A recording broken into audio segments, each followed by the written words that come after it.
አምላክን ጸንሳ ሳለ ሽማግሌው ዮሴፍ ሲጠብቃት መልኳ ይለዋወጥ ነበር። ምን ይለዋወጥ ነበር?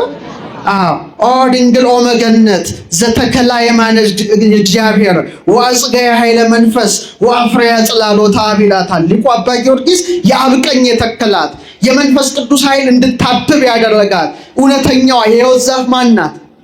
ኧረ መልሱ። ስለዚህ የሕይወት ዛፏ ፍሬ ሕይወትን ተሸከመች። በማን ብስራት? ልክ ያን ጊዜ ይኩነኒ በከመ ትቤለኒ ስትል ያቺ የሕይወት ዛፍ ፍሬ ሕይወት ክርስቶስ በማኅፀኗ ሲያድር መልኳ የገነት ዛፍን መሰለ፣ የሕይወት ዛፍን መሰለ። እማመ ጸንሰት እስከ አመ ወለደት ይትዌለጥ ኅብረ ገጻ ለድንግል በእንተ ዘሃሎ አምላክ ውስተ ከርሳ በዓመት አይመለምል ከመጽጌ ገነት። እንደ ገነት አበባ ፊቷ ምን ይሆን ነበረ? ይለመልም ነበረ። አረጋዊው አባት ኪሩብ የተባለው አባት ያያታል። አሁን ሌላ መልክ ትይዛለች። ቀጥላ ደግሞ በገነት ውስጥ ባለው አንድ አበባ መልክ ትገለጣለች። ሽማግሌው ግር ይለዋል፣ ግራ ይጋባል። አሁን ያያት እመቤታችን በሌላ መልክ ትጠብቀዋለች እና ሊቃውንት አይናማ ሊቃውንት ምን ይላሉ? ማርያም እያለ ይጣራ ነበረ። ምን እያለ? አጠገቡ እኮ አለች በሌላ መልክ። ለምንድነው ይሄ ሁሉ የሆነው? ለምንድነው ይሄ ሁሉ የሆነው ሲባል በማኅፀኗ የተሸከመችው የሕይወት ፍሬ ኢየሱስ ክርስቶስ ነቢያት ብዙ ዕብረ ትንቢት ተናግረውለታል። እውነት አሰብ። ለምሳሌ ብርጭቆ ውስጥ ነጭ ቀለም ብትጨምሩ ምን መስሎ ይታያል? ቀይስ ብትጨምሩ፣ ቢጫ ብትጨምሩ፣ ሐምራዊ ብትጨምሩ፣ አረንጓዴ ብትጨምሩ፣ ሰማያዊ ብትጨምሩ፣ ብዙ አይነት ቀለማት ብትጨምሩ ያን ቀለም እንደሚመስል ድንግል ማርያምን በተመሳሳይ መልኩ ልክ እንደ ሕይወት ዛፍ ፊቷ ይለዋወጥ ነበር ይላሉ። ዮሴፍ አላወቃትም። አንዱ ትርጓሜ መልኳን ጭምር ነው። እና ለምንድነው የሆነው ሲባል ብዙ ዕብረ ትንቢት ተነገረ፣ ብዙ ዕብረ አምሳል ተመሰለ። በማኅፀኗ የተሸከመችው ደግሞ ማን ነው? ማን ነው? ይሄው የተነገረለት በእውነት የአብ ባህሪ ልጅ የሆነው ኢየሱስ ክርስቶስ ነው። እውነተኛው ፀሐይ ክርስቶስ የሚወጣባት አማናዊት ምስራቅ ማን ናት? ድንግል ማርያም ናት። ስለዚህ ሰይፉን የያዘው በምስራቅ አቅጣጫ እንደሆነ እውነተኛውን ፀሐይ የምታወጣውን ምስራቀ ምስራቃት ድንግል ማርያምን ለመጠበቅ የተሾመ የሕይወት ዛፍ ጠባቂ ኪሩብ ማን ነው? አረጋዊ ዮሴፍ። በአንድ ላይ እስቲ በሉ፣ አረጋዊ ዮሴፍ ነው። ለዚህ ነው ታላቁ አባት ቅዱስ ኤፍሬም ቅዱስ ያሬድ ምን ይላታል? አንቺ የተባረክሽ ዕፅ ነሽ ይላታል። የሕይወት ዛፍ ነሽ፣ የደህንነት ዛፍ ነሽ። በገነት ውስጥ ባለው የሕይወት ዛፍ ፈንታ በምድር ላይ ምን ሆንሽ ይላል? የሕይወት ዛፍ ሆንሽ ይላል። ካንቺም ማን ተገኘ ይላል? ፍሬ ሕይወት ማን ተገኘ? ክርስቶስ ተገኘ። ፍሬ የተባለው ምንድነው? ቅዱስ ሥጋው ክቡር ደሙ ነው። ስለዚህ ዛሬ የሕይወትን ዛፍ አግኝተናታል። ዛሬ ፍሬ ሕይወት ክርስቶስን አግኝተነዋል። በዛሬው ዕለት ደግሞ ኪሩብ የተባለውን አረጋዊ ዮሴፍን አግኝተነዋል። በስመ አብ ወወልድ ወመንፈስ ቅዱስ አሃዱ አምላክ። አቤቱ ጌታችን አምላካችን ንጉሳችን ሕይወታችን ብርሃናችን አዶናይ ጸባኦት የሰራዊት ጌታ አልፋና ኦሜጋ ልዑል እግዚአብሔር ሆይ ክብርና ምስጋና አምልኮትና ውዳሴ ላንተ እናቀርባለን። የተከበሩ አባታችን መልአከ ገነት አድማስ የዚህ ታላቅና ጥንታዊ ቤተክርስቲያን ዋና አስተዳዳሪ፣ ክቡር ሊቀ ልሳናት ያዕቆብ የቤተክርስቲያኗ ዋና ጸሐፊ፣ ክቡር ሊቀ ጠበብት አክሊሉ ቀሲስ ያረጋል፣ ስማችሁን ያልጠራኋችሁ ክቡራን አባቶች እንኳን በሰላም ተገናኘን እላለሁ። አመስግኑልን። ጥሩ ነው። እንደ እግዚአብሔር ቸርነትና እንደ እግዚአብሔር ቅዱስ ፈቃድ የቅዱስ ዮሴፍ በረከቱ ረድኤቱ ይደርብንና ዛሬ ትንሽ ረቀቅ ያለ ትምህርት ቅዱስ ዮሴፍን አስመልክተን እንማራለን። የምስጢር ባለቤት እግዚአብሔር አምላካችን፣ እግዚአብሔር ሕይወታችን፣ እግዚአብሔር ንጉሳችን ምስጢሩን ጥበቡ እንዲገልጥልን ቅዱስ ፈቃዱ ይሁንልን። የትምህርቴ መነሻ ርዕስ የሕይወት ዛፍ ጠባቂ ይላል። እስቲ ሕይወት ዛፍ በሉ እስቲ። ጠባቂ ርዕሱ በዚህ እናካተውና መነሻ ማረገው በኦሪት ዘፍጥረት ምዕራፍ 3 ቁጥር 24 ላይ ነቢየ እግዚአብሔር ሙሴ የጻፈውን ኃይለ ቃል መነሻ በማድረግ ይሆናል። እንዲህ ይላል፣ ወደ ሕይወት ዛፍ የሚወስደውን መንገድ ለመጠበቅ ኪሩቤልንና የምትገለባበት የነበልባል ሰይፍን በኤደን ገነት ምስራቅ አስቀመጠ ይላል። ዛሬ የምንማማረው ዮሴፍን በአዲስ ኪዳን የቅድስት ድንግል ማርያም ጠባቂ አድርጋችሁ ብዙ ዘመን ተምራችኋል። እኔ ግን ዛሬ ረድኤተ እግዚአብሔርን አጋዥ አድርጌ ማስተምራችሁ አረጋዊ ዮሴፍ በብሉይ ኪዳን መጻሕፍት በነቢያት ትንቢት በህብረ አምሳል እንዴት ተገለጠ የሚለውን ትምህርት ነው። እግዚአብሔር አምላካችን፣ እግዚአብሔር ንጉሳችን፣ እግዚአብሔር ሕይወታችን ምስጢሩን ጥበቡን ለሁላችን የሚግለጥልን። እስቲ ሕይወት ዛፍ በሉ እስቲ ጠባቂ። መጀመሪያ ስለ ሕይወት ዛፍ ጥቂት እንበል። በኦሪት ዘፍጥረት ምዕራፍ 2 ቁጥር 9 ላይ አምፀ ዓለማት ፈጣሪ ዓለማት በምስራቅ ገነትን ከተከለ በኋላ በገነት መካከል የሕይወት ዛፍን ተከለ ይላል። የምን ዛፍን ተከለ? የሕይወት ዛፍን ተከለ። እቺ ዕፀ ሕይወት ታላቁ ሊቅ ኤጲፋኒዎስ ሲናገር እንደ ሮማን ፍሬ የተነባበረች ናት፣ እንደ ዘንባባ ያማረች ናት። ጫፏም እስከ ሰማይ የሚደርስ እጅግ የተለየች ዛፍ ስትሆን በተለይ ደግሞ ሰዎች ቢቀምሷት ጥፍጥናዋ 7 ቀን ከአፍ ላይ መዓዛዋ በአፍንጫ ላይ 7 ቀን እንደሚቆይ ሊቁ አስተምረዋል። እንግዲህ ታላቁ አባት ሕዝቅኤልም ስለ ሕይወት ዛፍ በምዕራፍ 47 ቁጥር 12 ላይ እንዲህ ይላል፣ በወንዝም አጠገብ በዳሩ ላይ በዚህና በዚያ ፍሬው የሚበላ ዛፍ ሁሉ ይበቅላል፣ ቅጠሉም አይረግፍም፣ ፍሬውም አይጎልም፣ ውሃውም ከመቅደስ ይወጣል፣ በየወሩ ሁሉ የፍሬ በኩር ያገኛል፣ ፍሬውም ለመብል ቅጠሉም ለመድኃኒት ይሆናል በማለት ስለ ዕፀ ሕይወት ምስጢር ነቢየ እግዚአብሔር ሕዝቅኤል መንፈስ ቅዱስ የራቀውን አቅርቦለት የረቀቀውን አጉልቶለት መሰከረ። በአዲስ ኪዳንም በተመሳሳይ መልኩ ዮሐንስ በራእዩ ምዕራፍ 22 ቁጥር 2 ላይ ልክ እንደ ሕዝቅኤል በወንዙም ወዲያና ወዲህ በየወሩ እያፈራ 12 ፍሬ የሚሰጥ የሕይወት ዛፍ ነበረ፣ የዛፉም ቅጠሎች ለሕዝብ መፈወሻ ነበሩ ይላል። በደንብ አድርገን እናስተውል። ስለዚህ እግዚአብሔር በዕለተ ሰሉስ ወይም ማክሰኞ ኤዶም ገነትን ሲሰራት ብዙ እጽዋት አድርጎባታል። አንደኛው በስተምዕራብ አቅጣጫ የምትገኘው የእውቀት ዛፍ የተባለችው የተከለከለችው ዛፍ ሲሆን ሌሎቹ ሄኖክ አባታችን በምዕራፍ 7 ላይ የገለጣቸው ፍሬያቸው እንደ ከዋክብት የሚያበራ መዓዛቸው ሩቅ መንገድ የሚሸት ፍሬያቸው የጋን መክደኛ የሚያህሉ ዕፀ ገነት ቅጠላቸው የማይረግፍ አበባቸው የማይጠወልግ ዛፎች ናቸው። እነሱን ሁሉ ብላ ብሎታል። የሕይወትን ዛፍ ግን ብላም አትብላም አላለውም። ዛፏን የተከለው ደግሞ የት ላይ ነው? በገነት መካከል ላይ እንደሆነ በኦሪት ዘፍጥረት ምዕራፍ 2 ቁጥር 9 ላይ እናነባለን። ታዲያ አዳም አባታችን ብላ የተባለውን በልቶ አትብላ የተባለውን ተከልክሎ ቢኖር ይላሉ ሊቃውንት 1000 ዘመን ኑሮ ብላም አትብላም ያላለውን የሕይወትን ዛፍ ፍሬ ተመግቦ ታድሶ የት ይገባ ነበረ? መንግስተ ሰማያት ይገባ ነበረ። አዳም አባታችን ግን አካለ ከይሲን ማደሪያ ልሳነ ከይሲን መናገሪያ ላደረገው ለእባቡ ቃል ተገዝቶ ምንም በላ? የተከለከለውን የዛፍን ፍሬ በልቶ ከኤዶም ገነት ተሰደደ። እስከዚህ ግልጽ ነው። ትንሽ ወደ ምስጢሩ ያራቀቅነው ስንሄድ አባታችን ዮሴፍን እዛ ውስጥ ማግኘታችሁ ስለማይቀር ነው። አሁን እስቲ አንድ ጥያቄ ልጠይቃችሁ። እግዚአብሔር እችን ዛፍ ብትበላ ትሞታለህ ብሎታል አላለው?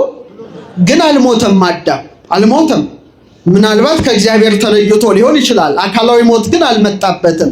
ምድር ላይ ስንት ዓመት ኖረ? 930 ዓመት ኖረ።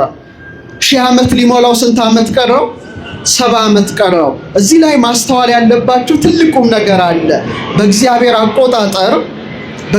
አቆጣጠር ዳዊትም ጴጥሮስም እንደተናገሩት 1000 ዓመት ስንት ቀን ነው? 1 ቀን ነው። ስለዚህ አዳም አባታችን 1 ቀን አድሯል? አላደረም ማለት ነው። ምክንያቱም የኖረው ስንት ዓመት ነው? 930። በበላ ጊዜ ትሞታለህ ያለው ቃል ተፈጽሟል። ምንም 930 ዓመት ቢቆይም በእግዚአብሔር አቆጣጠር ግን ስንት ቀን አላደረም? ምክንያቱም 1000 ዓመት ስንት ነው? ስለዚህ አዳም አባታችን 1000 ዓመት ሊሞላው ስንት ዓመት ቀረው?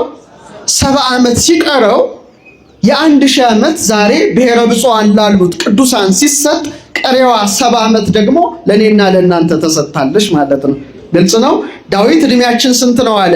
70። ምናልባት ጉርሻ ከተሰጠው ስንት ሊሆን ይችላል? 80። ምክንያቱም አዳም አባታችን 1000 ዓመት ሊሞላው ስንት ዓመት ስለቀረው? 70 ዓመት ሲቀረው በእውነት ስላረፈ ማለት ነው።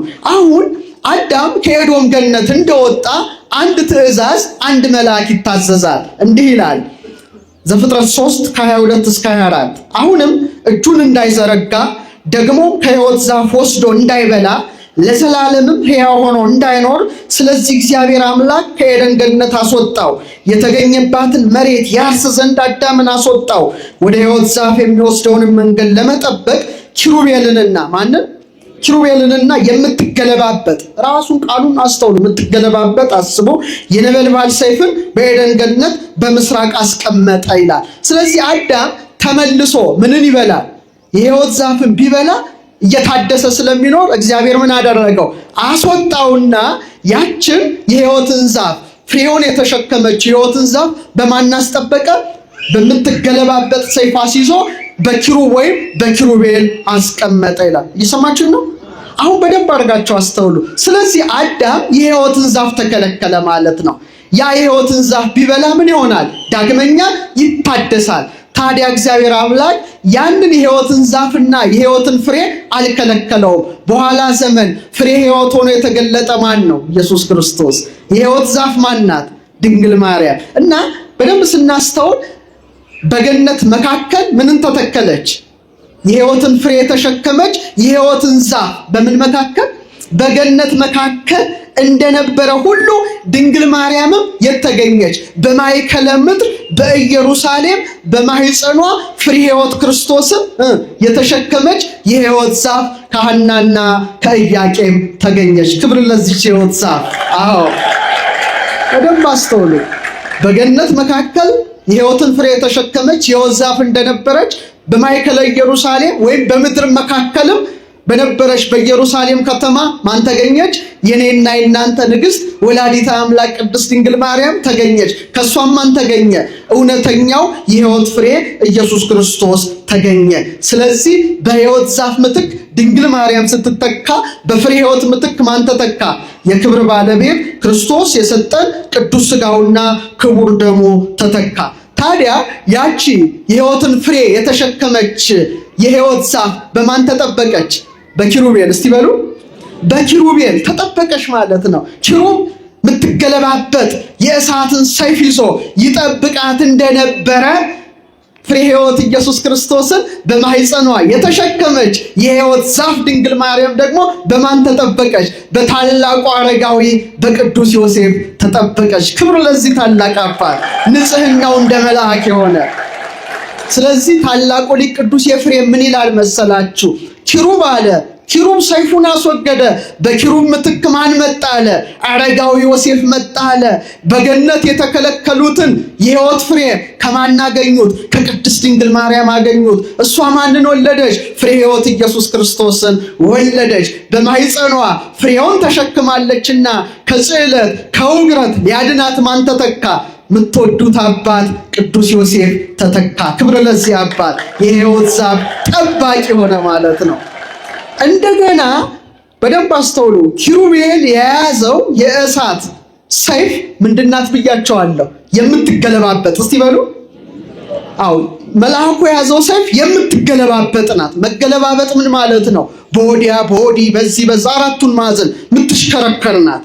እንደምትሽከረከር በተመሳሳይ መልኩ የሕይወት ፍሬን በማኅፀኗ የተሸከመች የሕይወት ዛፍ ቅድስት ድንግል ማርያምን ለመጠበቅ አረጋዊ ዮሴፍ ልክ እንደ ሰይፏን የተሽከረከረው። አንዴ ናዝሬት ላይ ታገኙታላችሁ፣ አንዴ ቤተልሔም ታገኙታላችሁ፣ አንዴ ገሊላ ታገኙታላችሁ፣ አንዴ ምድረ ግብፅ ታገኙታላችሁ፣ አንዴ ናዝሬት ታገኙታላችሁ። ክብር ለዚህ አባት። የምትገለባበት የእሳት ሰይፍን እንደያዘ ዮሴፍም ከሀገር ለሀገር እየተንከራተተ ኪሩብነቱን ያስመሰከረ ታላቅ አባት በመሆኑ የገነት ዛፍ ጠባቂ እንለዋለን። የምን ዛፍ? የሕይወት ዛፍ ጠባቂ። ደግሞ ሌላው ኪሩብ የያዘው የምን ሰይፍ ነው ብያቸዋለሁ። የምን አይነት ሰይፍ ነው? የብረት ሰይፍ ነው እንዴ? አይደለም፣ የነበልባል ሰይፍ እንደሆነ አረጋዊ ዮሴፍም ልክ እንደ ነበልባል ልክ እንደ እሳት ልቡ በማን ፍቅር ይቃጠል ነበረ? በክርስቶስ ፍቅር ይቃጠል ነበረ። በእመቤቱ በቅድስት ድንግል ማርያም ፍቅር ይቃጠል ነበረ። የቀዘቀዘ ልብ ሳይሆን ያለው እንደ ኪሩብ እንደያዘው እንደ እሳት ነበልባል በአምላኩ ፍቅር የሚንበለበል ልብ ነበረው። ክብር ለዚህ አረጋዊ አባት ይሁን። ሌላው በጣም የሚገርመው ይህ መልአክ የተቀመጠው በምስራቅ አቅጣጫ ነበረ። በምን አቅጣጫ?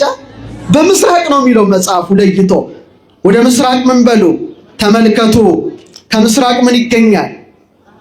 ምስራቅ ምን ማለት ነው? ቋንቋ የግዕዝ ነው። ሰረቀ ማለት ወጣ ማለት ነው። ምን የሚወጣበት? ፀሐይ የሚወጣበት እንደሆነ እውነተኛው ፀሐይ ክርስቶስ የሚወጣባት አማናዊት ምስራቅ ማን ናት? ድንግል ማርያም ናት። ስለዚህ ሰይፉን የያዘው በምስራቅ አቅጣጫ እንደሆነ እውነተኛውን ፀሐይ የምታወጣውን ምስራቀ ምስራቃት ድንግል ማርያምን ለመጠበቅ የተሾመ የሕይወት ዛፍ ጠባቂ ኪሩብ ማን ነው? አረጋዊ ዮሴፍ። በአንድ ላይ እስቲ በሉ አረጋዊ ዮሴፍ ነው። ለዚህ ነው ታላቁ አባት ቅዱስ ኤፍሬም ቅዱስ ያሬድ ምን ይላታል? አንቺ የተባረክሽ ዕፅ ነሽ ይላታል። የሕይወት ዛፍ ነሽ፣ የደህንነት ዛፍ ነሽ። በገነት ውስጥ ባለው የሕይወት ዛፍ ፈንታ በምድር ላይ ምን ሆንሽ ይላል? የሕይወት ዛፍ ሆንሽ ይላል። ከአንቺም ማን ተገኘ ይላል? ፍሬ ሕይወት ማን ተገኘ? ክርስቶስ ተገኘ።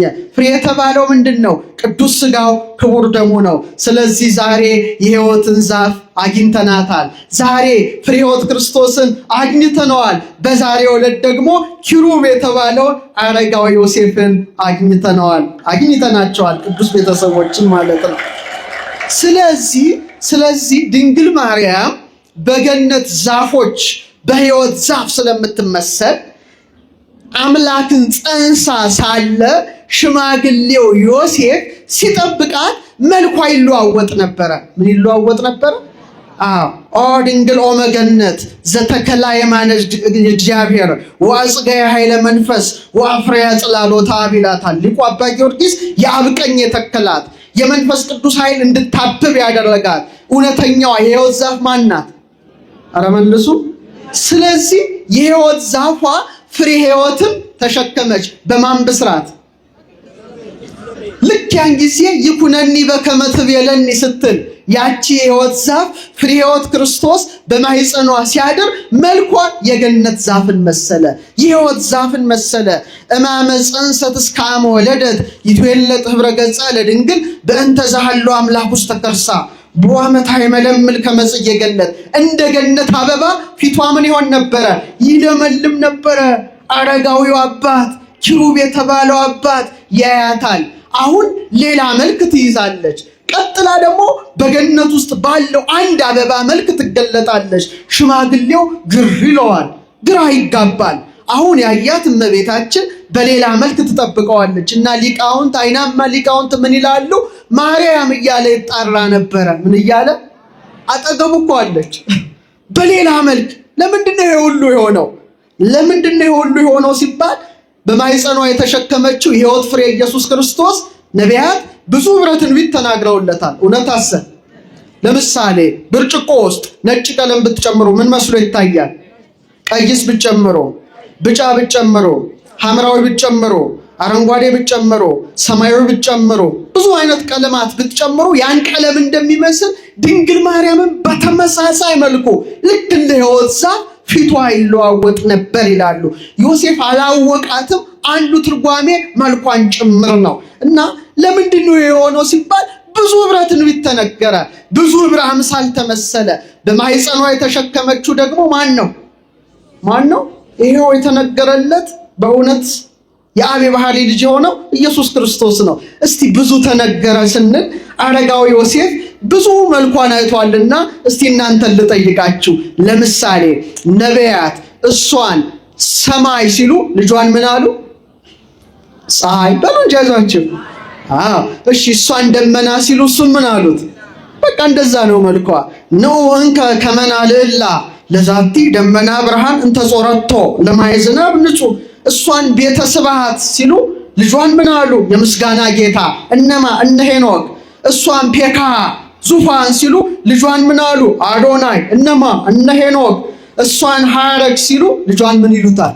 በግ። እስቲ በሉ እነማ? እነ ይስሐቅ። በጣም ጥሩ። እሷን የወርቅ መሰላል ሲሉ እሱን ንጉሥ። እነማ? ኧረ ቀላል ነው። እነ ያዕቆብ። እሷን ሐመልማል ቁጥቋጦ ሲሉ ልጇን ምን ይሉታል? ነበልባል። እነማ? እነ ሙሴ። እሷን መሶበ ወርቅ ሲሉ ልጇን ማን ይሉታል? ግራ ተጋባችሁ እንዴ? መና እንዴ ቀላል እኮ ነው። እሷን ታቦት ሲሉ ልጇን ጽላት፣ እሷን ጽላት ሲሉ ልጇን የሕይወት ቃል ይላሉ። እሷን ጠረጴዛ ሲሉ ልጇን ምን ይሉታል? ህብስት ይሉታል። እሷን ማዕጠንት ሲሉ ልጇን ምን ይላሉ? ፍህም ይሉታል። እሷን መቅረስ ሲሉ ልጇን ማኅቶት እነ ሙሴ ብትፈልጉ እነ ዘካርያስ። እሷን ድንኳን ሲሉ ልጇን ምን ይሉታል? ሊቀ ካህናት ይሉታል። እሷን ማዕጠንት ሲሉ ልጇን እሳት እነ አሮን። እሷን የወይን ሐረግ ሲሉ ልጇን ፍሬ እነ ካሌብ። እሷን ጸምር ሲሉ ልጇ ኢየሱስ ክርስቶስን ጠል ይላሉ እነ ጌዲዮን። እሷን ማሰሮ ሲሉ ልጇን ጨው ይላሉ በጣም ጥሩ በጣም ጥሩ። እሷን ገዳም ሲሉ ልጇን አንበሳ ይላሉ። ገምቱ እነ እዝራ።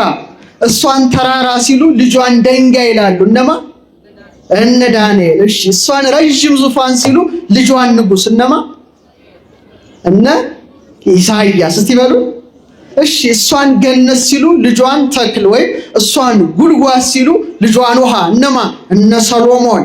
እሷን ሰረገላ ሲሉ ልጇን አዶናይ። እስቲ በሉ እሷን በሉ እስቲ ሰረገላ ልጇን አዶናይ። ነገ እንደውም ሐምሌ 27 በቤተ ክርስቲያናችን ስንክሳር ሕዝቅኤል ራእይ ያየበት ይታሰባል። ምን ያየበት? ኮቦር በሚባል ወንዝ ተቀምጦ ሳለ ተመስጦ መጥቶበት ሲመለከት ማንን ተመለከተ? ኪሩቤልን ተመለከተ። የእግዚአብሔርን ዙፋን ተሸክመዋል። አቤት አንዱ በሄደበት ሶስቱ ይሄዳሉ፣ መንፈሱ በሄደበት ነው የሚለው። በጣም ያስፈራል፣ ዙሪያው ያስፈራል። የማንን ዙፋን ተሸክመዋል? እና ደግሞ ዙፋኑን መንካት አቅቷቸው እንደ መንኮራኩር ነው ያዙ። በእሳት ምሰሶ ደግፈዋል። በሚሄድ በሚሽከረከር ማለት ነው። አሁን ያንን አምላክ በጀርባው ያዘለችው ማናት? በክንዷ የታቀፈችው ማናት? ኪሩባዊት ሰረገላ ድንግል ማርያም ናት። እሷን የጠበቀ ደግሞ ማን ነው? አራት ሰማሰም ማን ነው? ስለዚህ ከኪሩቤል ከሱራፌል አትበልጥም? እስቲ ያነጻጸሩ ሊቃውንትን ጠቅሼ ወደሚቀጥለው እንሂድ። አባ ጊዮርጊስ ምን ይላታል?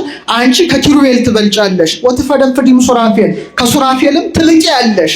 እስመ ሱራፌል ወኪሩቤል በሰረገላ እሳት ይጸውርዎ ልጅሽን አለ። ኪሩቤልና ሱራፌል በእሳት ሰረገላ ይሸከሙታልና ወበምጽናቲው ዘእሳት ይጼኑ መንበሮ ዙፋኑንም አለ በእሳት ምሰሶ ይደግፋሉና። አንድ ይሰ ጾርኪዮ በከርስኪ አንቺ ግን ያንን አምላክ በማይጸንሽ ምን አልሽው? ተሸከምሽው። ውሃ ቀፍኪዮ በአብራክኪ በጉልበቶችሽ አቀፍሽው። ተናገሩ እንጂ ውሃ ዘልኪዮ በዘባንኪ በጀርባሽ አዘልሽው። ህየንተ ሰረገላ እሳት አብራክኪ ኮና በእሳቱ ሰረገላ ፋንታ ጉልበቶችሽ ሆኑ። ምኖችሽ? እነዚያ በሰረገላቸው ሲሸከሙ፣ እሷ ደግሞ በምኖቿ አቀፈችው? በጉልበቶቿ። ህየንተ ምጽናቱ ዘእሳት አእዳዊኪ ኮና በእሳቱ ምሰሶ ፈንታ እጆችሽ ተተኩ። ምኖችሽ? እነዚያ ዙፋኑን በእሳት ምሰሶ ደገፉ። ድንግል ማርያም ግን ዓለምን የሚደግፈውን ጌታ ሕፃናት ናላ ያወርዳቸዋል ብለው ወላጆች እንዲደግፏቸው በክንዷ ደገፈችው። ክብር ለክንዷ፣ ክብር ለጀርባዋ፣ ክብር ለማህፀኗ፣ ክብር ለከናፍሯ፣ ለሁለንተናዋ ክብር ይሁን። ስለዚህ በእውነት እንደ ኪሩብ ሆኖ እችን የሕይወትን ዛፍ ሊጠብቅ ማን መረጠው? ዮሴፍን። እግዚአብሔር። እስቲ በሉ የዮሴፍ በረከት ይደርብን። ሌላው በጣም የሚያስደንቀው የዮሴፍ ምሳሌ በመጀመሪያው ዮሴፍ ተንጸባረቀ። እግዚአብሔር ባወቀ የያዕቆብ ልጅ የመጀመሪያው አባት ማን ነበር? ከያዕቆብ ልጆች መካከል 11ኛ ልጁ ማን ነበር? ዮሴፍ። እስቲ በሉ ዮሴፍን ወለደው እና ዮሴፍ ከአረጋዊ ዮሴፍ የብሉይ ኪዳኑ ዮሴፍ ከቅዱሱ ዮሴፍ ጋር እንዲነጻጸር ማን አደረገ? እግዚአብሔር ባወቀ አደረገ። ሐዋርያው ቅዱስ ጳውሎስ ጥንት የነበረችው የመገናኛዋ ድንኳን ሊገለጽ ላለው ለሐዲስ ኪዳን ጥላ እንደሆነች ምሳሌው እንደሆነች እንደተናገረ የአረጋዊ ዮሴፍ ትልቁ ምሳሌ ሆኖ ማን ነው? የመጀመሪያው ዮሴፍ። እስቲ በሉ ዮሴፍ ምን ማለት ነው? ዮሴፍ ማለት እግዚአብሔር ይድገም፣ እግዚአብሔር ይጨምር ማለት ነው። ትርጉሙ የስሙ ትርጉም ይኸው በኦሪት ዘፍጥረት ምዕራፍ 30 ቁጥር 23 ላይ እግዚአብሔርም ራሔልን አሰበ፣ እግዚአብሔርም ተለመናት፣ ማህፀኗን ከፈተላት፣ ጸነሰችም፣ ወንድ ልጅን ወለደች። እግዚአብሔር ስድቤን አስወገደ አለች። ስሙንም እግዚአብሔር ሁለተኛ ወንድ ልጅን ይጨምርልኝ ስትል ዮሴፍ ብላ ጠራችው ይላል። ምን ይጨምርልኝ? እግዚአብሔር ይጨምርልኝ ማለት ነው። ስለዚህ ስም ስራን ይመራል አይመራም? ስምን መልአክ ያወጣዋል ይላሉ። ስለ ስም አላስተምርም፣ ግን ስም በጣም ብዙ ምስጢር ያለው ነው። ያንዳንዳችን የተሸከምነው ስም። ስለዚህ ሁለቱም ዮሴፎች በስማቸው እግዚአብሔር ለሕዝቡ በረከትን የሚያስተላልፍባቸው ሆነው ተገኝተዋል። ሁለቱም ዮሴፎች ለምሳሌነት ቆመዋል። በንጽጽር እንመልከተው። እምቢ ወይስ እሺ? እግዚአብሔር ከሁላችን ጋር ይሁን። የመጀመሪያው ዮሴፍ በግብፅ ምድር ሳለ የተራቡት ወንድሞቹን ሌላውን ዓለም በረሃብ ጊዜ የሚመግብ እህልንና ስንዴን በስውር ያከማች የነበረ ነው። የመጀመሪያው የያዕቆብና የራሔል ልጅ ዮሴፍ በግብፅ ተሰዶ ሄዷል ታውቃላችሁ። ተሽጦ ሄዷል ታውቃላችሁ። ባለሟልነትን በግብፅ ምድር አግኝቷል ታውቃላችሁ። ያን ታሪክ አልተረከውም፣ ግን ለዘመነ ረሃብ የሚሆን ለወገኖቹ የሚሆን መላውን ዓለም ለመመገብ የሚሆን ምንን ያከማች ነበረ? ስንዴን፣ እህልን በጎተራ በስውር አከማችቶ ጠብቆ ነበረ። ይሄ ማን ነው? የመጀመሪያው ዮሴፍ። ሁለተኛው ዮሴፍስ? አረጋዊ ዮሴፍስ? ዛሬ በዓለ ዕረፍቱን የምናከብረው ዮሴፍስ? በናዝሬት በገሊላ በድንግል ማርያም ማኅፀን የተሰወረውን በኋላም ቤተ ህብስት ተብላ የስንዴ ቤት፣ የህብስት ቤት፣ የእንጀራ ቤት ተብላ በምትጠራው በቤተልሔም የተወለደውን ወደ ምድረ ግብፅ የተሰደደውን በናዝሬት ያደገውን ስጋውን በስርናይ አምሳል ወይም በአምሳለ ስርናይ በስንዴ አምሳል የሰጠን የቁርባን ህብስት ምግበ ርሁባን ኢየሱስ ክርስቶስን ይጠብቅ ነበረ። ክብር ለዚህ ታላቅ አባት። ያ የጠበቀው ረሃብን የሚያስወግደውን ስንዴ ነው። ይሄኛው አረጋዊ ዮሴፍ ደግሞ የጠበቀው ማንን ነው? የምግበ ርሁባን፣ የርሁባን ሁሉ ምግባቸው ስጋውን ቆርሶ ደሙን አፍሶ የሰጠንን መድኃኔ ዓለምን ሊጠብቅ ተሾመ። ክብር ለዚህ ሁለተኛ ዮሴፍ ይሁን። ሌላው ዮሴፍ በምድረ ግብፅ ዘመዶቹን ከረሃብ ሊታደግ ስንቃቸውን እየሰጠ ምን ይል ነበረ? ይጠብቃቸው ነበረ። መጀመሪያ መጥቶ ስንቅ እየሰደደ ከረሃብ አባቱንም በሉት ያዕቆብ አባቱንም ወንድሞችን ሁሉ ከምን ታደገ? ከረሃብ በሉ እስቲ ድገሙ። ምን እየሰጠ? ስንቃቸውን እየሰጠ ከረሃበ ስጋ እንደጠበቃቸው ታላቁ አባት በአዲስ ኪዳን የተነሳው ሽማግሌው ቅዱሱ ዮሴፍም ቅድስት ድንግል ማርያም ያም በግብፅ ነው። ይሄም ወደ ግብፅ በተሰደዱ ጊዜ ስንቋን ተሸክሞ እየሰጠ ይጠብቃት ነበር። ክብር ለዚህ ታላቅ አባት። ያ ስንቅ ይሰጣል፣ ይሄም ስንቅ ይሰጣል። ያም በምድረ ግብፅ ነው፣ ይሄም በምድረ ግብፅ ነው። ስለዚህ ደራሲው ምን አለ? ምዕረበ ዘባንኪ ወምዕረበ ገቦኪ ማርያም ብዙሃ ባሕዚለ ሕፃን ደከምኪ ሶበኒ የሐውር በእግሩ ከመቱ ጽርዮ ይበኪ አልቦ እንበለ ሰሎሜ ዘያስተባርየኪ ለኪ ወዮሴፍ አረጋዊ ዘይጸውር ስንቀኪ። ማንም ያግዝሽ አልነበረም ይላል። አንዴ በጀርባሽ አንዴ በጎንሽ ታዝሌዋለሽ። ጌታ ደግሞ እንደገና ዘይም ብሎ ያለቅሳል። ማንም የሚያገለግልሽ የሚራዳሽ አልነበረም። ከማንና ከማን በቀር?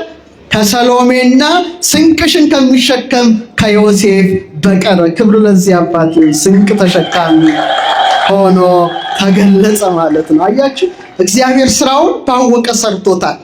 ሌላው በጣም የሚገርመው ተቀዳሚ ዮሴፍ ወይም ቀዳማዊ ዮሴፍ ከሞተ ስጋ ቤተሰቡን ሁሉ ምን ብሏል? ጠብቋል። ዮሴፍ ባይኖር ኖሮ ምን ይሉ ነበረ? ቤተሰቦቹ ያልቁ ይሞቱ ነበረ። ይሄኛው ታላቁ ቅዱስ ዮሴፍስ ማንን ጠበቀ? ድንግል ማርያምን። ከምን ጠበቀ? ከውግረት ጠበቃት። በእውነት ዮሴፍ ባይኖር ኖሮ ቀጥታ በደንጊያ ቀጥቅጠን በእሳት አቃጥለን እንግደል ይሉ ነበረ። ማየ ዘለፋውን ትጠጣ የፍርዷውን ትጠጣ ይሉ ነበረ። ከውግረት ማንን ጠበቀ? ንግስቱ እመቤቱ ድንግል ማርያምንና ማንን ጠበቀ? ፈጣሪውን ባወቀ ተሾመ ማለት ነው። ስለዚህ አስቀድሞ እግዚአብሔር ባወቀ ቀዳማዊውን ዮሴፍን አስነሳ። በኋላ ደግሞ ማንን አስነሳ? ዳህራዊው አረጋዊው ጻድቁ ዮሴፍን አስነሳ። ሌላውና ሁለተኛው ታላቁ ምስጢር ለመጀመሪያው ዮሴፍም ለሁለተኛው ዮሴፍም የህልም ሀብት ተሰጥቷቸዋል። የምን ሀብት? ድገሙት እስቲ። በኦሪት ዘፍጥረት ምዕራፍ 37 ከቁጥር 5 እስከ 11 ዮሴፍ ህልም ያልም ነበረ። በተለይ የወንድሞቹ ነዶዎች ለሱ ሲሰግዱ ያይ ነበረ። እንደገና ደግሞ ከዋክብት ጨረቃ ሲሰግዱለት ያይ ነበረ። በዚህም ወንድሞቹ ሁሉ ምን ይሉበት ነበረ? ይቀኑበት ነበረ። የፈርዖንን ህልም ይተረጉም ነበረ። ስለዚህ የመጀመሪያው ዮሴፍ እግዚአብሔር በምን ተገልጦለት ነበር ማለት ነው? በህልም ህልምና ራእይን ሰጥቶት ነበረ። ሁለተኛው ዮሴፍም በተመሳሳይ መልኩ ከእግዚአብሔር ምን ተገለጠለት? ታላቅ ህልም ተገልጦለት ነበረ። ይህን በደንብ አድርገን ማስተዋል ያስፈልጋል። ለምሳሌ ማቴዎስ 1:20 ላይ እነሆ የጌታ መልአክ በህልም ታየው፣ እንዲህም አለ፣ የዳዊት ልጅ ዮሴፍ ሆይ ከእርሷ የተጸነሰው ከመንፈስ ቅዱስ ነውና እጮኛህን ማርያምን ለመውሰድ ምን አትበል፣ አትፍራ። ይሄ መጀመሪያ ህልም ነው። ሁለተኛው ህልም ደግሞ ምንድን ነው? ሄሮድስ ሕፃኑን ሊገለው ይፈልገዋልና ተነሳ፣ ሕፃኑና እናቱን ይዘ ወደ ግብፅ ሽሽ። ይህም ደግሞ ሁለተኛ ህልም ነው። ለዚህ ነው ጎየ ዮሴፍ ብሔረ ግብፅ ተንሥኦ እምነዋሙ መልአከ እግዚአብሔር ሌሊተ በከመ ነገሮ በህልሙ። የእግዚአብሔር መልአክ ሌሊት እየተገለጠ በህልሙ ምን ይለው ነበረ? ያነጋግረው ነበረ። ሄሮድስ ከሞተ በኋላ አሁንም የጌታ መልአክ ለማን ተገለጠ? ለአረጋዊው ዮሴፍ ተገልጦ ሕፃኑና እናቱን የሚገሉት ሙተዋልና ተነስተ ወደ እስራኤል ሀገር ሂድ። የሰማችሁ ነው። ስለዚህ የመጀመሪያው ዮሴፍም ምን ያልም ነበረ? ህልም። አረጋዊ ዮሴፍም ምን ያልም ነበረ? ስለዚህ በብሉይ ኪዳን ጥላ እያደረገ ቀዳማዊ ዮሴፍን ለአረጋዊ ዮሴፍ አምጥቷል። ሌላው ሶስተኛው ሁለቱም ንጹህ ነበሩ፣ ሁለቱም ጻድቅ ነበሩ፣ ሁለቱም ዝምተኛ ነበሩ። በጣም የሚገርመው እኮ ነው። ለምሳሌ በብሉይ ኪዳን ዮሴፍ የጲጥፋራ ሚስት በሐሰት ከሰሰችው፣ እሱ ግን ምንም አልተናገረም። ራሱን በቃላት አልተከላከለም። የአርምሞ ህይወትን ህይወቱ አድርጎ ነበረ። የመጀመሪያው ዮሴፍ። ይሄኛው ዮሴፍም ማቴዎስ ሲመሰክርለት ጻድቅ ሰው ይላል። ምን ሰው? ጻድቅ ሰው። ልሰወርም ሲል በስውር ነው ልለያት ያለው እንጂ ሌላ ምንም ነገር አልተናገረም። አንድም ቦታ ዮሴፍ ተናገረ ብለው ወንጌላውያን አልጻፉ። ምን አላሉ? በስውር ሊተዋት እንደታዘዘው አደረጋሉ እንጂ ዮሴፍ የተነጋገረበትን ንግግር ወንጌላውያን አልጻፉም። ክብር ለዚህ ጻድቅ ሰው ይሁን። የአርምሞ ህይወት የነበረው ነበረ። ለዚህ ነው በእውነት ድንግል ሆይ ለዮሴፍ የታጨሽ ለመገናኘት አይደለም፣ ንጹሕ ሆኖ ሊጠብቅሽ ነው እንጂ። እስመ ከማሁ ኮነ። ሀብቱ ምንድን ነው? ሀብተ ንጽህና ነው። ሀብቱ ምንድን ነው? የአርምሞ ሀብት ነው። ጻድቅ ሰው ተብሎ ተገልጧል። ስለዚህ የሁለቱም ዮሴፎች ረድኤታቸው በረከታቸው ይደረብን። አራተኛው ሁለቱም ወደ ግብፅ ሄደዋል። ሁለቱም ወደ ምን ሄደዋል? ስደት ወደ ግብፅ ተደርጓል። የመጀመሪያው ዮሴፍ ያው በወንድሞቹ ተሽጦ ወዴት ሄደ? ወደ ግብፅ ሄደ። ግን ግብፅ ቢሰደድ ማንን ጠቀመ? የገዛ ወንድሞቹን ቤተሰቦቹን ጠቀመ። ከወንድሞቹ ቁጣ ሸሽቶ። በተመሳሳይ መልኩ አረጋዊ ዮሴፍም ሄሮድስ ቁጣ ለማምለጥ መልአኩ እንዳዘዘው ድንግል ማርያምንና ልጇን ይዞ ወደ ምን ተሰደደ? ወደ ግብፅ ተሰደደ። በረከቱ ይደረብን። ስለዚህ ቀዳማዊ ዮሴፍ ለሁለተኛው ዮሴፍ ጥላ ሆኗል። ሌላው አምስተኛው የሁለቱም ዮሴፎች የአባታቸው ስም ያዕቆብ ነው። የአባታቸው ስም ማን ነው? ያዕቆብ ነው።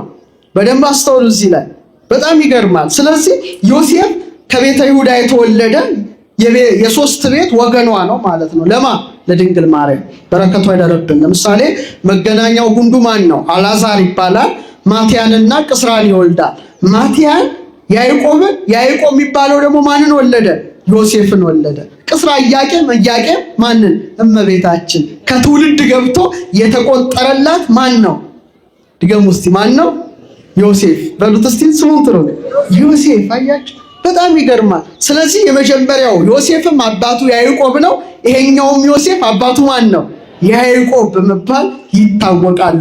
ሌላው ስድስተኛ ንጽጽራቸው ሁለቱም የተወደዱ ሁለቱም የተመረጡ ናቸው። ለምሳሌ በዘፍጥረት 37:3 ስለመጀመሪያው ዮሴፍ እስራኤልም ዮሴፍን ከልጆቹ ሁሉ ይልቅ ይወደው ነበር። ምን ይለው ነበር? እርሱም በሽምግልናው የወለደው ነበረ። በብዙ ህብር ያጌጠችም ቀሚስ አደረገለት ይላል። ስለዚህ የመጀመሪያው ዮሴፍ በአባቱ በያዕቆብ እንደተወደደ ብዙ ህብር ያላት ቀሚስም እንደተሰጠችው በተመሳሳይ መልኩ ሁለተኛው ዮሴፍ ታላቁ ዮሴፍ ወይነግስ ለቤተ ያዕቆብ ለዓለም በያዕቆብ ቤት ለዘላለም በሚነግሰው በንጉሠ ሰማያት ወምድር በክርስቶስ ተመረጠ። ክብር ለዚህ አባት። ያ ያዕቆብ ነው። በያዕቆብ ቤት ለዘላለም የሚነግስ ነው። ያ በብዙ ክብር ያላት ቀሚስ እንዳጌጠ በብዙ ክብር የተመላ ማን ተተካ? በብዙ ትሩፋት የተተካ ማን መጣ? ሽማግሌው ዮሴፍ መጣ። ረድኤቱ በረከቱ ይደርብን።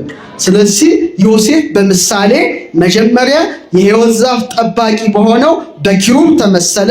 ሁለተኛ በቀዳማዊው ዮሴፍ ተመሰለ። ሶስተኛ ደግሞ በማን ሊመሰል መሰላችሁ? በአሮን። እስቲ በሉ ዘኍልቍ 17 ከ1 እስከ 10 ቅድስት ድንግል ማርያም ታውቃላችሁ፣ ሳይተክሏት በቅላ ውሃ ሳያጠጧት ለምልማ ለውዝ ገውዝ አፍርታ በተገኘችው በማን በትር ተመስላለች? በበትረ አሮን ወይም በአሮን በትር ተመስላለች። እንደሚታወቀው በአሮን ሹመት ላይ ያው በጠላትነት ናቢሮን ነዳታን ነቆሬ ተነሱ። እግዚአብሔርም ምድር ከፍቶ አሰጠማቸው። ያን ጊዜ በቃ ድንጋይ ይዘው ሲነሱ እስከመቼ ብሎ ሙሴ ወደ ማን አመለከተ?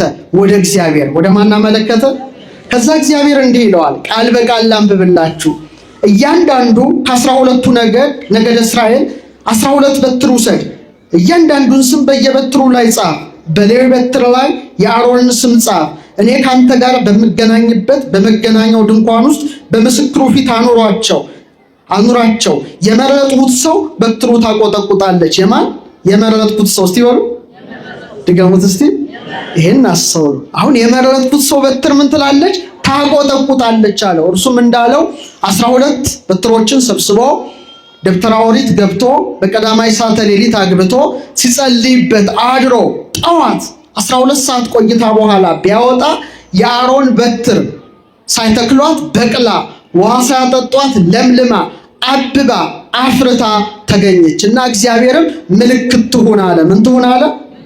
እቺ የማን ምሳሌ ትመስላችኋለች? ያቺ በትር ከምን ተመረጠች? ከ12ቱ ነገደ እስራኤል ተመርጣ አብባ አፍርታ እንደተገኘች ቅድስት ድንግል ማርያምም ከሁሉ ተመርጣ ተገኘች። ክብር ለዚች በትር ይሁን። ከሁሉ ተመርጣ ያቺ ቤተ መቅደስ በገባች በስንተኛው ሰዓት ነው? በ12ኛው ሰዓት ነው። ምን የሆነችው? ያበበችው ያፈራችው። ድንግል ማርያም ስንት ዓመት በቤተ መቅደስ ኖረች? ድገሙት። 12 ዓመት በቤተ መቅደስ ኖራ ቅዱስ ገብርኤል ባበሰራት ጊዜ ያለ ዘር ያለ ሩካቤ በግብረ መንፈስ ቅዱስን ማንጸንሳ ተገኘች። አምላክን ጸንሳ ተገኘች። ክብር ለዚች በትር ይሁን። አሁን ወደ ዮሴፍ እንመጣለን። ስለዚህ ከ12ቱ ነገደ እስራኤል መካከል አሮን ለአገልግሎት እንደተመረጠ የተመረጠው ደግሞ ለምንድን ነው? በረድኤት ምኗን ለመጠበቅ ነው? ቅድስተ ቅዱሳኗን። እስቲ በሉ ቅድስተ ቅዱሳኗን ለመጠበቅ ማን ተመረጠ? አሮን። እስቲ ድገሙት፣ አይዟቸው ድገሙት። አሮን ተመረጠ። አሁን የተመረጠው ግን ምኑ ሲለመልም ነው? አረ መልሱልኝ። በትሩ ሲለመልም ነው። በተመሳሳይ መልኩ ሽማግሌው ዮሴፍም በዚህ መልኩ ነው ድንግል ማርያምን ቅድስተ ቅዱሳንን ሊጠብቅ የተመረጠው። በረከቷ ይደርብን። እስቲ አመስግኗት እመቤታችን። እመቤታችን በቤተ መቅደስ ሳለች አይሁድ በጠላትነት ተነሱባት። ልክ በነ ሙሴ በነ አሮን ተነስቶ ታሪኩ ተመሳሳይ ነው።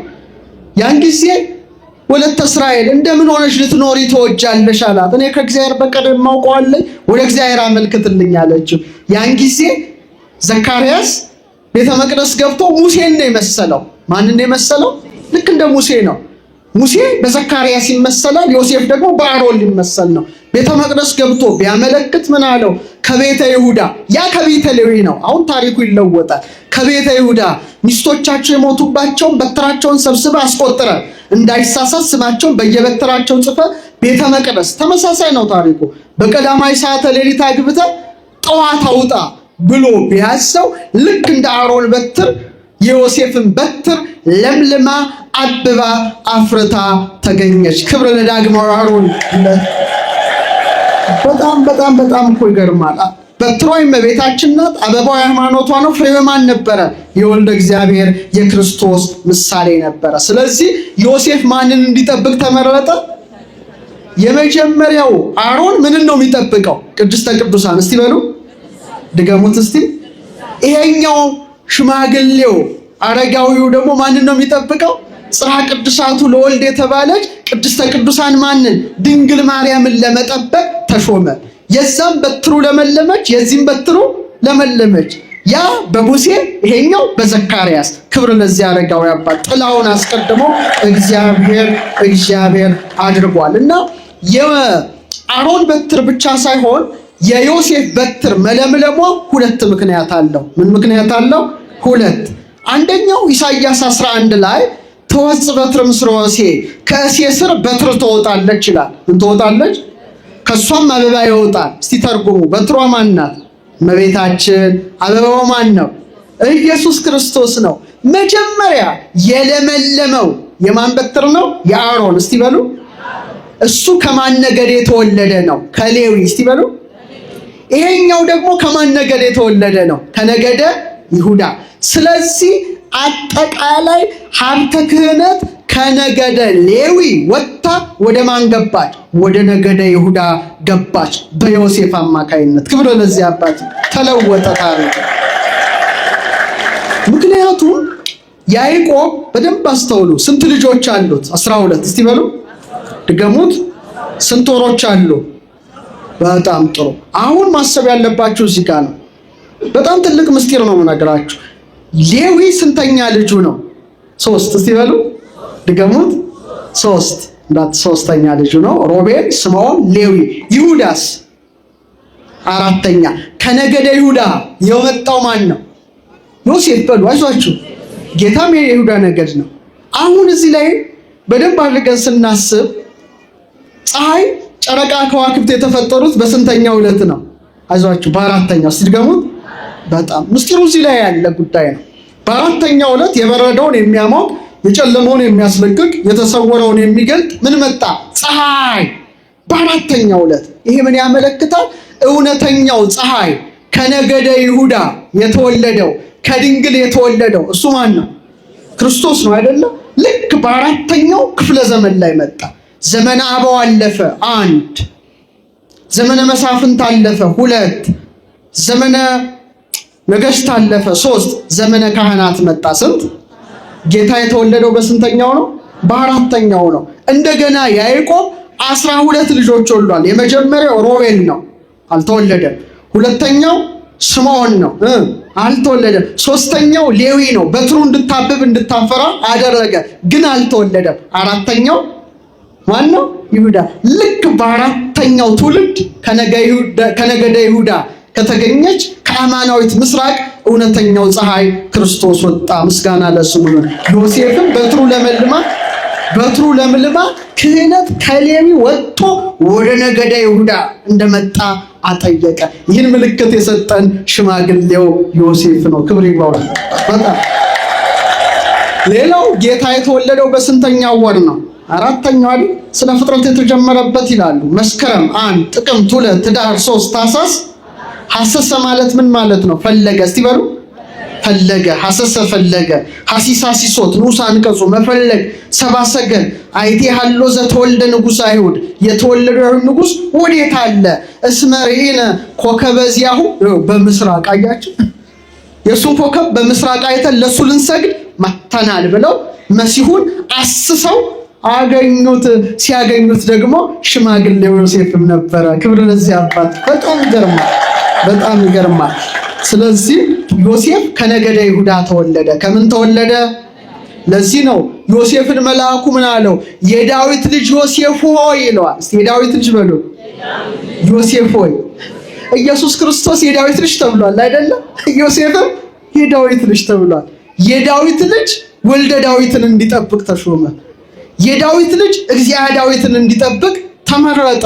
ክብር ለዚህ አባት። ምንም ልንለው አንችልም፣ ከአይምሮ በላይ ነው ዮሴፍ።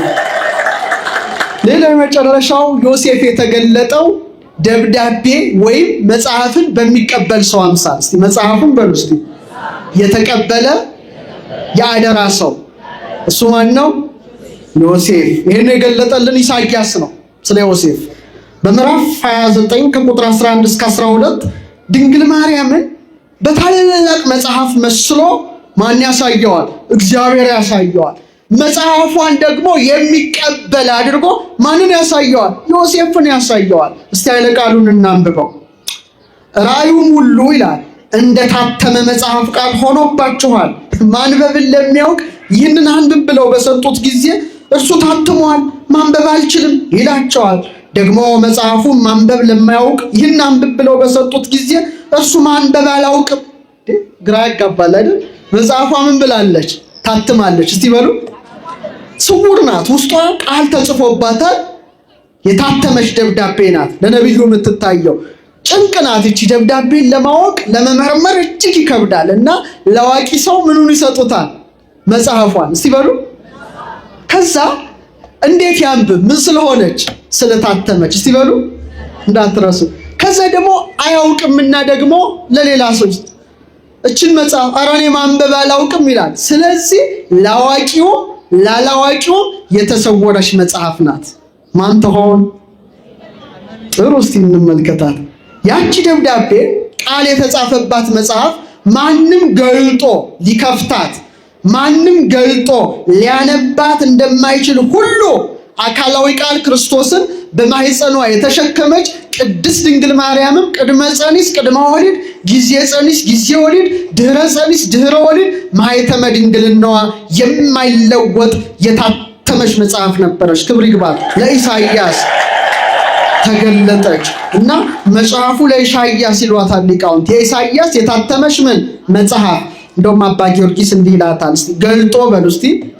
ሊያነባት ሊያጥፋትም የሚችል የሌለ የታተመች መጽሐፍ ናት። በአርጋኖን ምስጋናው።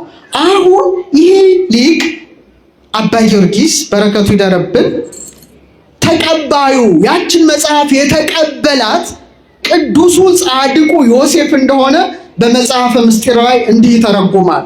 ወንድሟ ሽማግሌ ወደሚሆን ወደ ንጽሕት ድንግል ዜና እንመለስ። የዳዊት ሴት ልጅ ወደ ዳዊት ልጅ ገባች። የማን ልጅ? የዳዊት ሴት ልጅ ማን ናት? ወለተ ዳዊት ድንግል ማርያም ናት። የዳዊት ልጅ የተባለ ማን ነው? ሽማግሌው ዮሴፍ ነው። የዋህ ርግብ ወደ የዋህ በግ ቤት ገባች። የተዘጋች መጽሐፍ ማንበቧን ወደማያውቅ ሰው ገባች። ነቢዩ ኢሳይያስ መጽሐፍን ለማያውቅ ሰው መጽሐፍ ሰጡት፣ እርሱም ማንበቧን አልችልም አለ ብሎ እንደተናገረ ይህም የታተመች መጽሐፍ በቅድስት ድንግል ይተረጎማል። የተሰጠችው ስጦታ ከቤተ መቅደስ ወደ ዮሴፍ ቤት በመስጠቷ ይተረጎማል። ማንበብ አይቻለኝም ማለት በስጋዋ ለመቀራረብ ጽንሷን ባለማወቅ ይተረጎማል። የተሰጠችው ዮሴፍ ናት። አላውቅም እንዳለ ጽንሷ የረቀቀ ምስጢር ነው ለዮሴፍ። ክብር ለዚህ ደብዳቤ ተቀባይ ለአረጋዊ ዮሴፍ። በጣም እኮ ይገርማል። በቃ አቅም የረቀቀ ነገር ነው። እንኳን ለዮሴፍ ለመላእክት ሁሉ ጭምር ምንድነው? የረቀቀ ምስጢር ነው። አምላክ ሰው ሆነ። ሰው ምን ሆነ? በቃ ደብዳቤዋ መጽሐፏ ድንግል ናት፣ ታትማለች። ዮሴፍም ትረቅበታለች። ሊያውቃት ሊመረምራት አይችልም። ይችላል እንዴ? እንዲህ አስቡት እስቲ። አንድ ጥያቄ ልጠይቃችሁ። እግዚአብሔር የት ነው ያለው? እንደው ትንሽ እንኳን እሺ፣ አባታችን ሆይ ምድርን ለቆ ሰማይ አለ ማለት ነው አይደለም? ከጽርሐ አርያም በላይ ርዝመቱ፣ ከበርባሮስ በታች ጥልቀቱ፣ ከአድማስ እስከ ናጌር ስፋቱ፣ ከምስራቅ እስከ ምዕራብ ርዝመቱ አይባልም። ሁሉን የሚወስን ማን ነው? እግዚአብሔርን የሚወስን አለ? አሁን ዮሴፍ እንዴት ሊረቅበት እንደሚችል ልንገራችሁ እዚህ ላይ። አሁን እግዚአብሔር ምን አለ? ሰማይ ዙፋኔ ነው፣ ምድር የእግሬ መረገጫ ናት። ለኔ ምን አይነት ቤት ትሰራላችሁ አለ ይላል። ሰማይ ምኔ ነው? በቃ እግዚአብሔር ቤት አጣሁ አለ። ምን ይደረግ? ምን ቤት አለኝ? በቃ ሰማይ ዙፋኔ ነው። ለካ እግዚአብሔር አንዲት ሰማይና አንዲት ምድር አስቀምጧል። እሷ ማን ትሆን? እስቲ ድገሙት። ሰማይ ዙፋኔ ነው አለ። ማህፀኗን እንደ ዙፋን አድርጎ 9 ወር ከ5 ቀን አልተቀመጠም? ምድር የእግሬ መረገጫ ናት አለ። 9 ወር ከ5 ቀን እግሩ አልተረገጣትም? ሰማይ ምድር የማይችለውን አምላክ መሸከም ምን ትለዋለህ? ሰማይ ወምድር ዘኢያገምሮ ይላል ያሬድ። እፎንጋ ማኅፀነ ድንግል ጾሮ። ሰማይ ምድር የማይችለውን አምላክ ምንኛ የድንግል ማርያም ማኅፀን ቻለው እንጃ። ጾረቶ በከርሳ ድጓ ላይ ነው። እንዘውቱ ይጸውራ እስቲ የሚሸከማት በሉ አይሰማም ሲሆን ተሸከመችው። የሚሸከማት ማን ነው? ልጇ ነው እኮ ዓለምን ተሸክሟል። የተሸከመችው ደግሞ ማን ናት? ተሸካሚዋን ተሸክማለች፣ እሱም ተሸክሟታል። ገብቶቿል። ከርሰ ድንግል አለ አባ ጊዮርጊስ አብዮ ተለዓለም አየራት ካየራት በለጠ ወተሰብሐ እምሱራፌል ወኪሩቤል በኪሩቤል በሱራፌል ዘንድ ተመሰገነ። ከርሰ ድንግል ኮነ ታቦት ወማኅደረ ለእግዚአብሔር አዶናይ የድንግል ማርያም ማኅፀን አዶናይ ለተባለ ለእግዚአብሔር ማደሪያውን ሆነ። ግራ ገባው ሽማግሌው። ይህች የታተመች መጽሐፍ ናት፣ ደርሰዋለች። እንዴት ገልጦ ይረዳት? ድንግል ማርያም የታተመች መጽሐፍ፣ የኢሳይያስ መጽሐፍ። ተቀባዩዋ የዋሁ አረጋዊው ዮሴፍ ነበረ። ምን ያድርግ? ያሬድ ስለዚህ ነገር ተደንቆ ድጓው ላይ ለዮሴፍ እንዲህ ያለ ምስጋና ቀረበ። ቅድም ሊቀጠበብት በደንብ ጥሩ አድርገው ስለ ዮሴፍ አዚመዋልና የድጓ ውስጥ ያሉት እንደዚህ ደግሞ እየተውጣጡ በሆረም መልኩ ቢዘጋጁ እጅግ ይገርማል። ምን ይላል? እስመ ፈትሖ ንጉሥ ነኪ ንጉሥ አለ ደምግባትሽን ወዷልና ማርያም ቡርክት ባረከኪ የተባረክሽ ማርያም አመሰግንሻለሁ። ዮሴፍ አይመረኪ ከመሙ አንቲ ሰባህ ድንግልናኪ የአምላኩ እናት እንደሆነ አውቆ ድንግልናሽን አመሰገነ። ሽማግሌው ቅዱሱ ዮሴፍ፣ የመጽሐፉ ተረካቢ ዮሴፍ። በጣም የሚገርም ነው። ያዕቆብ ዘስሩግ የተባለ ሊቅ ደግሞ እንዲህ ይላል ስለ ዮሴፍ። እያደመጣችሁ ነው? እመቤታችን ማርያም አለ ለኛ የተገለጠችው የወልድና የልደቱ ምስጢራት በውስጧ እንደተሰወሩ እንደታተመ ደብዳቤ ሆና ነው። እንደምን አይነት ደብዳቤ? አካሏን እንደ ንጹህ ብራና ቀረበች። አካላዊ ቃልም ስለራሱ እውነተኛ ማንነት ባህሪውን በስጋ ጻፈ። እናም እንዳልነው ወልድ ያ ቃል ሲሆን ይቅርታ ለዓለም ሁሉ የተላከባት መጽሐፍ ግን ድንግል ማርያም ናት። በጣም አይገርምም? እርሷ ይህን ደብዳቤ የሆነችው ከተጻፈች በኋላ ስለታተመች ሳይሆን መለኮት አስቀድሞ አተማት፣ ከዚያም ጻፈባት። የተነበበችው ሳትከፈት ነው። ምን ሳትል ነው? የሚገርም ነው። ምክንያቱም አብ አዲስና ጅግሩም የሆነ ምስጢር በእርሷ ገልጧል። ታትማ ተዘግታ ተጠብቃ ወደ ኖረችው በመግባት አካላዊ ቃል በእርሷ አደረ። የድንግልናዋ ማኅተም በአካሏ ነበረ ይላል። ክብር ለዚች ቃሉ በፍስ ነው። መጽሐፉ ማናት? መጽሐፏ ማናት? መጽሐፏን ደግሞ ጭንቅ የሆነበት ለመረዳት ግራ የገባው ንጹሕ ጻድቁ አባት ማን ነው? ዮሴፍ። እስቲ በሉ ደግሞ ስለታተመ መጽሐፍ አጭር ቃል ነገራችሁ ትምህርቴን ላብቃ። አልፋ እግዚአብሔር ከሁላችን ጋር ይሁን። ሁለት የታተሙ መጥፎ ደብዳቤዎች አሉ በመጽሐፍ ቅዱስ ላይ። አንደኛው ዳዊት የኦሪዮንን ሚስት ተመኝቶ ሁለተኛ ሳሙኤል 11:15 ላይ ባሏ ኦሪዮ የሚሞትበትን ለኢዮአብ ሰጥቶ ያስገደለውበት ሞት የተጻፈበት የክፋት ደብዳቤ አንደኛው ነው። ሁለተኛው ደግሞ አክዓብና ንግስቲቱ ኤልዛቤል ማንን ለመግደል ናቡቴ የሚገደልበትን የክፋትን ደብዳቤ አሽገው ሰጥተዋል። በሁለቱ ደብዳቤዎች ውስጥ የተጻፈው ሕይወት ነው ሞት ነው? ኧረ መልሱ። ግፍ ነው ወይስ መልካም ነገር ነው? ድንግል ማርያም ግን አረጋዊ ዮሴፍ የጠበቃት ድንግል ማርያም ግን የምን ደብዳቤ ሆና ተገለጠች? የሰላም። እስቲ በሉ የሰላም፣ የፍቅር፣ የይቅርታ ደብዳቤ ሆና ስትገለጥ ሰላሙን የሰጠ ደግሞ ከሷ የተወለደው ወሃቤ ሰላም ክርስቶስ ነው ማለት ነው። ዮሴፍ ደግሞ የዛ ሰላም ተካፋይ ሆኖ ተገልጧልና በጣም በሚገርም መልኩ ሊቁ የአብ ምስጢር የተጻፈባት ደብዳቤ እርሷ ናት ይላል። የአብ ምስጢር በሉ እስቲ የተጻፈባት ደብዳቤ እርሷ ናት። ያቺ ደብዳቤ ምንድናት? የታተመች ናት አይደለ? የታሸገች ናት። በቃ ድንግል ማርያምም ማኅተመ ድንግልናዋ የማይለወጥ ዘላለማዊት ድንግል ናት። እስቲ በሶስት ምሳሌ ላስረዳችሁ እናንተ በሚገባችሁ ቀለል ባለ ለምሳሌ እኔ እናንተ ፊት ብቆም ወይም እናንተ እኔ ፊት ብትቆሙ የኔን መልክ ምናችሁ ውስጥ አየዋለሁ? አይናችሁ ብሌን ውስጥ። አይናችሁ ግን ፈሷል። በጣም ጥሩ። እሺ ሌላ ሴቶች በተለይ ደግሞ ጠዋት ተነስታችሁ የመጀመሪያ ጓደኛችሁ ሰላም ትላላችሁ መስታወታችሁ አይደለ? ሴቶች ያው ውበት ስለተሰጣቸው ቢያዩ አይገረሙ። የወንድ ነው መስታወት ላይ ወንድ እንኳን ወንድ ለውበት አልተመጣ አይደል? እና ፊታችሁን መስታወት ውስጥ ታያላችሁ። መስታወቱ ተሰንጥቋል። ኧረ ነገሩ ፀሐይ ጠዋት በመስታወት ውስጥ ትገባለች። መስታወቱ ተዘግቷል፣ ተሰንጥቋል። አራተኛ ላብ ከግንባራችን ይፈሳል። ግንባራችን ተተርትሯል። እነዚህ እንኳን ይላል ግዙፍ ሲሆኑ የርቀትን ስራ ይሰራሉ። ረቂቅ ዘእምረቂቅ የሆነውን ጌታ የታተመች መጽሐፍ ድንግልናትና አካላዊ ቃል ማኅተመ ድንግልናዋን ሳይጥስ ተጸንሶ ሳይጥስ ተወለደ። ደብዳቤዋን የጠበቀ አረጋዊው ዮሴፍ ነው። የደብዳቤዋ ተቀባይ። ስለዚህ ያሬድ እንዲህ ይላል። በጣም እንደው ሳነብ ደንቆኝ ትላንት የያሬድን ድርሰት ለማንበብ ሞከርኩኝ እና እንዲህ የሚል አገኘው።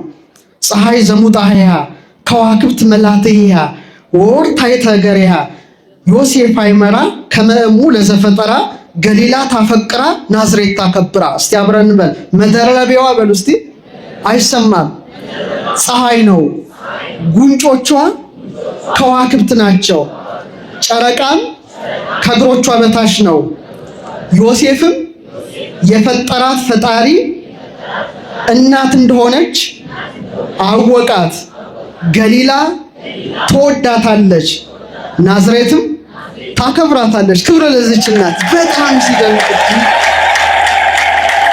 በጣም እኮና ዮሴፍ በቃ ለዚህ ነው ሊቃውንት ምን ይሏታል? የፀሐይ የጽድቅ ሰረገላ ይሏታል። እመቤታችንን በሰረገላ ፀሐይ ይመስላሉ።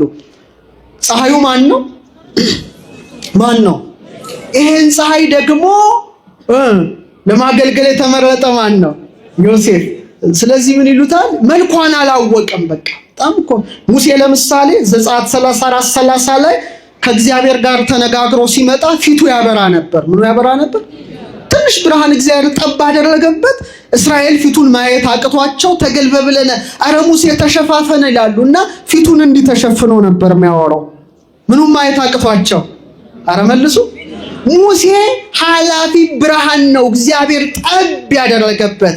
ድንግል ማርያም የተሸከመችው እውነተኛውን ፀሐይ ነው። አልተቃጠለችም። አዩሲ እና ፀሐይ እንዲህ እስቲ አሁን በሳይንሱ ልንገራችሁ። ፀሐይ ናት መሬት ትልቅ። ፍጠን እንግዲህ አስትሮኖመሩም ሰው ስለሆንኩ ልንገራችሁ። 300,000 ጊዜ ፀሐይ ምድርን ትበልጣለች። በዓለም የሚፈራው መሳሪያ ምንድን ነው? ኒውክሌር ሲሆኑ ድገሙት።